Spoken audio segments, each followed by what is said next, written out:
لگ رہا ہے کہ کیسز تو وکلا فائل کریں لیکن کیسوں میں ریلیف وغیرہ نہیں ملتا وہ نظر آ رہا ہے۔ دیکھیں، آپ نے سب سے پہلے کہا کہ میں آج ہائی کورٹ کے اندر موجود ہوں۔ میں آج نہیں، ہم جو ہے 5 اگست 2023 کے بعد لگاتار ہائی کورٹ کے اندر ہی موجود ہوتے ہیں۔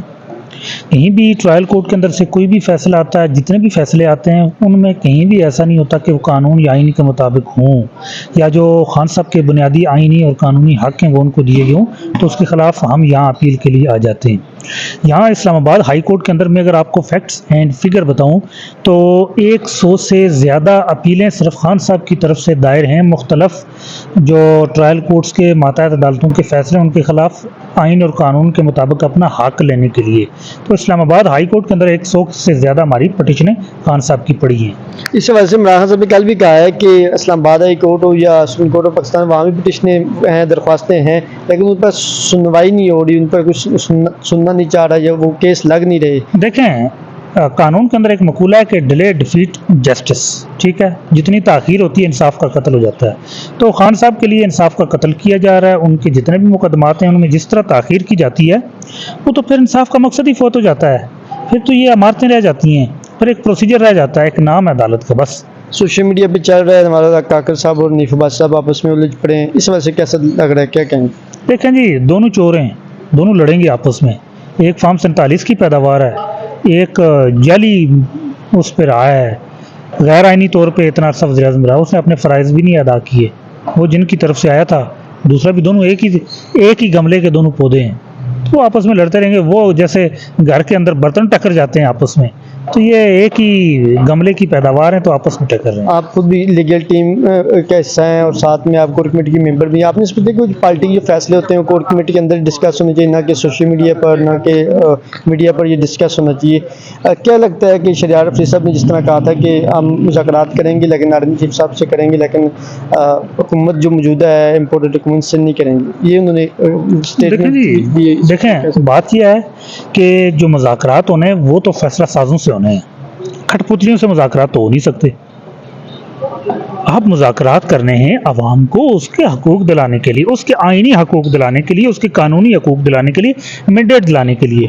اب کھٹ پتلیوں سے ہو نہیں سکتے۔ اب جو خود فارم 47 کی پیداوار ہوں وہ کیا مذاکرات کریں گے؟ مذاکرات فیصلہ سازوں نے کرنا ہے، جن کے پاس اختیار ہے، مذاکرات انہی سے ہوتے ہیں۔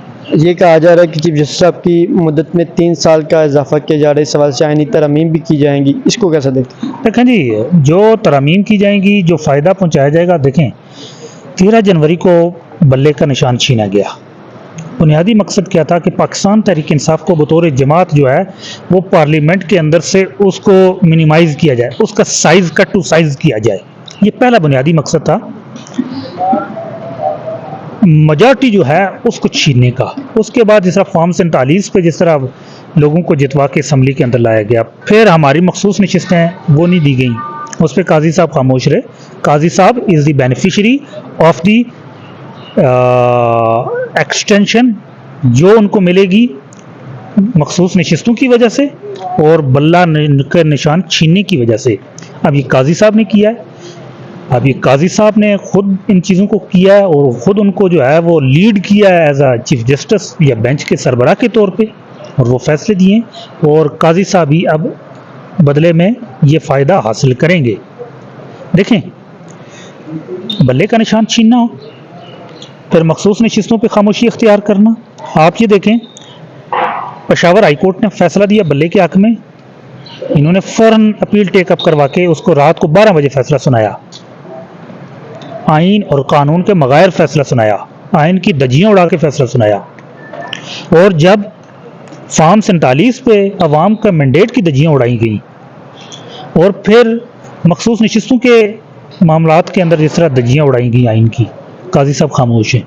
Qazi sahib is the beneficiary of this rigged system. اگر ان کی مدت میں اضافہ کیا جاتا ہے، وزیر کلام نے گزشتہ نجی چینل میں کہا ہے کہ ہم اس حوالے سے پوزیشن سے بھی ڈسکس کریں گے، تو اگر ان کو ایکسٹینشن وغیرہ دی جاتی ہے یا اضافہ کیا جاتا ہے تو کیا؟ لیکن جی، قاضی صاحب کا ہمیشہ موقف وہ پہلے جس طرح خطوط لکھتے تھے یا جس طرح موقف کا اظہار کرتے تھے، اخلاقی طور پہ ان کو ایکسٹینشن نہیں لینی چاہیے۔ یہ اس جعلی جو اسمبلی کھڑی کی گئی ہے فارم 47 کی بنیاد پہ، قاضی صاحب کو اخلاقی طور پہ توسیع یا ایکسٹینشن نہیں لینی چاہیے، اور یہ غیر آئینی ہوگا چونکہ اس اسمبلی کے پاس مینڈیٹ پی ٹی آئی کا سخت رد عمل آئے گا اس پر اگر ہوا تو؟ دیکھیں جی، ہم نے دیا ہے، ہمارے جتنے کیسز ہیں وہ ٹیک اپ ہی نہیں کر رہے، ہمارے جتنے مقدمات ہیں ان میں تاخیر کی جا رہی ہے، اور جتنے ہمارے جو خلاف کیسز آتے ہیں وہ فوراً ٹیک اپ کر کے وہ خود سنتے ہیں، اور اس کے اندر پارٹی بن کے بطور وکیل وہ دلائل دے رہے ہوتے ہیں، جہاں الیکشن کمیشن کے یا اٹارنی جنرل کہیں پھنس جاتے ہیں تو قاضی صاحب خود دلائل دینے آ جاتے ہیں. تو قاضی صاحب کو توسیع نہیں لینی چاہیے، اخلاقی طور پہ ان کے اوپر بوند ہے.